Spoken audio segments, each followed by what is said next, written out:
बिस्मिल्लाहिर्रहमानिर्रहीम, अस्सलाम वालेकुम, वेलकम, गुड मॉर्निंग, रब्बि ज़िदनी इल्मा.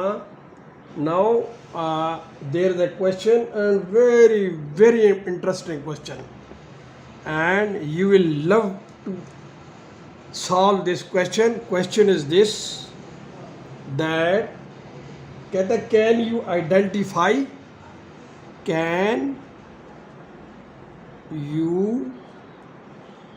identify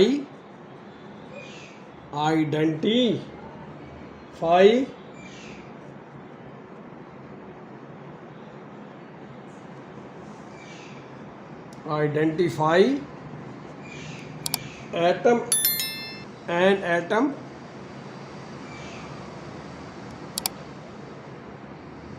without knowing the number of electrons in it, without knowing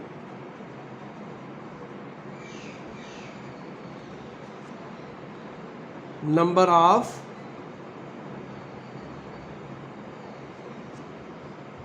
neutrons in it. यार पहले आप लोगों ने समझना है इसको, पहले आप लोगों ने इसको समझना है, उसके बाद हल करना है. Neutrons in it. देखो क्वेश्चन को पहले जब तक आप नहीं समझेंगे जवाब कैसे लिखेंगे ये मुझे बताओ ना. तो कहते हैं कि एक एटम की पहचान आप कर सकते हैं. आइडेंटिफाई होता है ना यार, आपके पास आइडेंटिटी कार्ड होता है ना, या कॉलेज कार्ड होता है या स्कूल कार्ड होता है, वो आपकी आइडेंटिटी है ना, वो आपकी शनाख्त है. वो क्या है? शनाख्त है. स्कूल कार्ड है, वो आपकी शनाख्त है कि भाई ये लड़का 9th क्लास में पढ़ता है और सेंट मैरी में पढ़ता है. ये आपकी आइडेंटिटी है.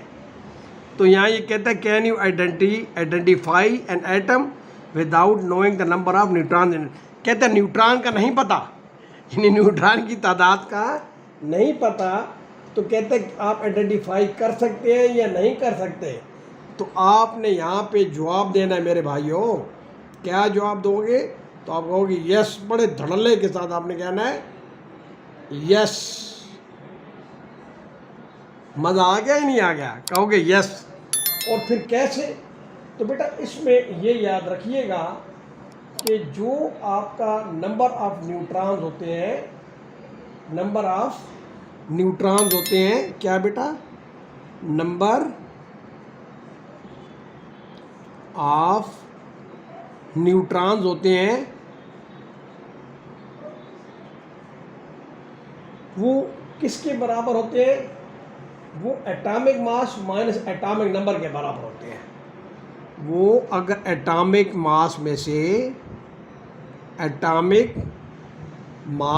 से अगर आप एटॉमिक नंबर माइनस कर लें, एटॉमिक नंबर माइनस कर लें, तो आपके पास क्या आ जाता है? न्यूट्रॉन की तादाद आ जाती है. ठीक है बेटा. और जो आपका एटॉमिक नंबर होता है उसको किससे ज़ाहिर किया जाता है? एटॉमिक नंबर को किससे ज़ाहिर किया जाता है मेरा बेटा? एटॉमिक नंबर को हमेशा Z से ज़ाहिर किया जाता है. किससे ज़ाहिर किया जाता है? Z से ज़ाहिर किया जाता है. और जो एटॉमिक मास है उसको किससे ज़ाहिर किया जाता है? ए से ज़ाहिर किया जाता है. किससे ज़ाहिर किया जाता है बेटा? ए से ज़ाहिर किया जाता है. तो जब भी आपको नंबर ऑफ न्यूट्रॉन चाहिए होंगे, क्या चाहिए होंगे बेटा? न्यूट्रॉन, नंबर ऑफ न्यूट्रॉन्स चाहिए होंगे. तो आप क्या करेंगे? आप ए में से, ए क्या चीज़ है? एटॉमिक मास, Z माइनस कर देंगे. जब आप ए में से Z माइनस कर देंगे तो आपके पास न्यूट्रॉन की तादाद आ जाएगी. मज़ा आया नहीं आया बच्चे? यही मैं कहता था ना कि ये आपको पता लग जाएगा तो आपकी ज़िंदगी आसान हो जाएगी. क्या हो जाएगा? आपकी ज़िंदगी आसान हो जाएगी. अभी देखो मैंने अभी चलें लास्ट इधर ना, मैं थोड़ा सा ना आपको एक दो और अहम चीज़ें बता देता हूँ। अभी आपको मैंने आप लोगों को बताया था कि यहाँ पे आप लोगों को अगर कॉन्फ़िगरेशन करनी पड़ गई तो कॉन्फ़िगरेशन के लिए आपको पता होना चाहिए एस है, पी है, डी है और एफ है। एस में कितने इलेक्ट्रॉन आते हैं? 2 आते हैं।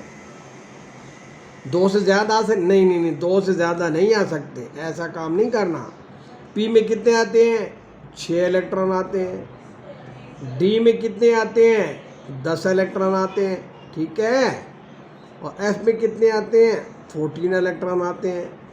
तो ये आपको पता होगा तो आगे इलेक्ट्रॉनिक कॉन्फ़िगरेशन भी करना आपके लिए आसान हो जाएगा। करना आपके लिए आगे काम भी आपका आसान हो जाएगा। आगे आपके लिए कोई भी काम मुश्किल नहीं होगा, ठीक है। अभी फ़र्ज़ कीजिए कि वो कहते हैं कि एल्यूमिनियम की करें। किसकी करें? एल्यूमिनियम की। अभी जो एल्यूमिनियम है इसका जो एटॉमिक नंबर है वो कितना है? एटॉमिक नंबर कितना है इसका एल्यूमिनियम का? एटॉमिक नंबर है आपका 13। कितना आ गया? 13। तो कैसे होगा? पहले होगा 1s, 1s2, ये तो हो गया केश, बस ख़त्म। अभी बारी आती है अगले शेल की, तो अगला शेल आता है 2s2 और 2p6, ठीक है ना। तो ये कहेगा 2 और 2 4 और 6 10 आ गया। उसके बाद 3 रह गए, तो फिर ये वाला आपका शेल मुकम्मल हो गया। ये वाला कौन सा शेल है? ये के में आए। ये कौन सा आ गया? ये एल आ गया। इसके बाद अगला शेल आ जाता है एल के एल एम आएगा, तो एम तीसरा शेल है, तो ये आएगा 3s। 3s क्या आएगा? 3s तो 2 ही आएगा ना बेटा। और फिर आएगा 3p, तो ये 2 और 2 4 और 6 10 और 2 12, तो ये 1 आ जाएगा। अब मैं सर ये देखे ना, यहाँ तो 6 आते हैं, आपने 1 डाल दिया। यार मैं 6 इलेक्ट्रॉन कहाँ से लाऊं मेरे भाइयों? जब बचता ही 1 है तो यहाँ 1 ही आएगा ना यार, यहाँ 1 ही आएगा, 6 नहीं 6 है ही नहीं आपके पास।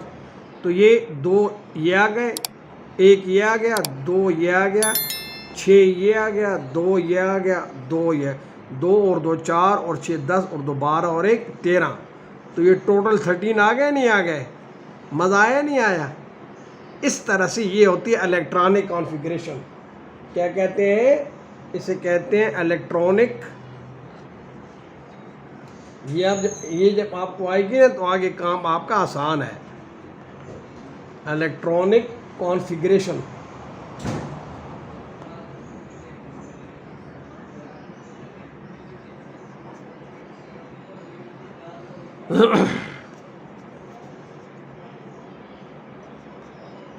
ठीक है, हो गया, तसल्ली हो गई।